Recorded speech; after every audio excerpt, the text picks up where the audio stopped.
Hi guys, welcome back to my vlog. ಇವತ್ತು ನಾನು ಎಂತ ಮಾಡ್ತಿದ್ದೇನೆ ಅಂತಂದರೆ, ನಮ್ಮ ಊರಿಗೊಂದು ಸ್ಪೆಷಲ್ ತಿಂಡಿ ಇದೆ. ನಾವು ಅದನ್ನು ಬಾರಿಗೆ ಇರುತ್ತೆ ಅಡ್ಡಿ ಅಂತ ಕರಿತೇವೆ. ಬೇರೆಯವರು ಎಂತ ಕರೀತಾರೆ ಗೊತ್ತಿಲ್ಲ. ಅದನ್ನು ಮಾಡುವ ಅಂತ ಅದಕ್ಕೆ ರೆಡಿ ಮಾಡ್ತಾ ಇದ್ದೇವೆ.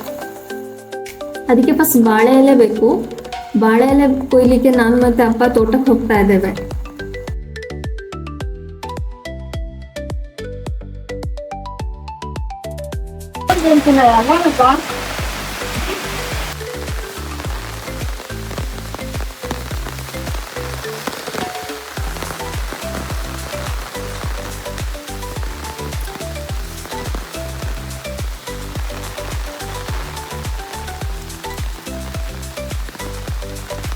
ರೈನ್ ಕೋಟ್ ಶಾಕ್ ಉಂಡು ಒಲ್ಬಾರ್ದು ರೈನ್ ಕೋಟ್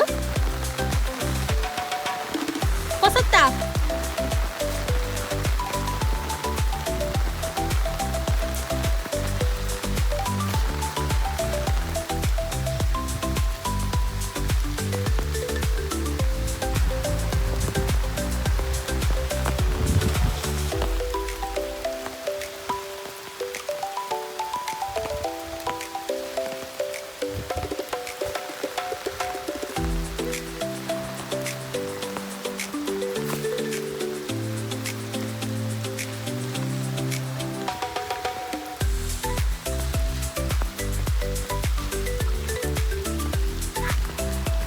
ಯಾವ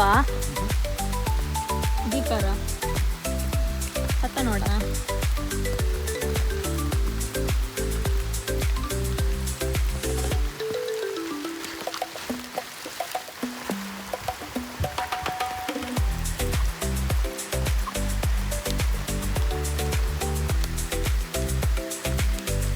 ನೋಡಿ, ಇದೊಂದು ಅಡಿಕೆ ಮರದ ಒಳಗಡೆಯಿಂದ ನೀರು ಬರ್ತಾ ಇದೆ. ಹೇಗೆ ಅಂತ ಗೊತ್ತಿಲ್ಲ, ಬಹುಶಃ ತುಂಬಾ ಮಳೆ ಅಲ್ವಾ, ಅದಕ್ಕೆ ನೀರು ಎಳ್ಕೊಂಡಿದ್ದಿರ್ಬೋದು.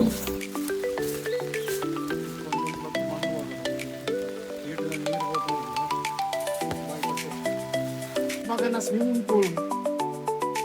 ಪೂಲಾ ದೇವರೇ, ನಿನ್ನ ಸ್ವಿಮ್ಮಿಂಗ್ ಪೂಲ್ ಅದು ಬಾರಿ ಮರಿ ಮಲ್ಲ ಜನವರಿ ಮಲ್ಲ ಕಾಸ್ತೆ. ಇದನ್ನ ಮಾಡಲಿಕ್ಕೆ ರೈಸನ್ನು ಸ್ಮೂತ್ ಆಗಿ ಗ್ರೈಂಡ್ ಮಾಡ್ಕೊಳ್ಬೇಕು. ಆಮೇಲೆ ಬ್ಯಾಟರ್ ತುಂಬ ತಿಕ್ಕಿರಬೇಕು, ತಿನ್ನಾದರೆ ಆಗಲ್ಲ. ಆಮೇಲೆ ಈ ಎಲೆಗಳನ್ನ ನೀಟಾಗಿ ಒರೆಸ್ಕೊಳ್ಬೇಕು.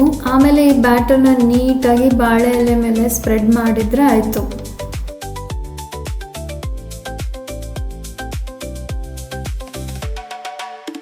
ಬಾಳೆ ಎಲೆನ ನೀಟಾಗಿ ಫೋಲ್ಡ್ ಮಾಡ್ಕೊಳ್ಬೇಕು. ಫೋಲ್ಡ್ ಮಾಡ್ಕೊಂಡು ಅದನ್ನೊಂದು ಇಡ್ಲಿ ಪಾತ್ರೆಯಲ್ಲಿ ಬೇಯಿಸ್ಬೇಕು. ಹೇಗಂತ ನಾನು ತೋರಿಸ್ತೀನಿ.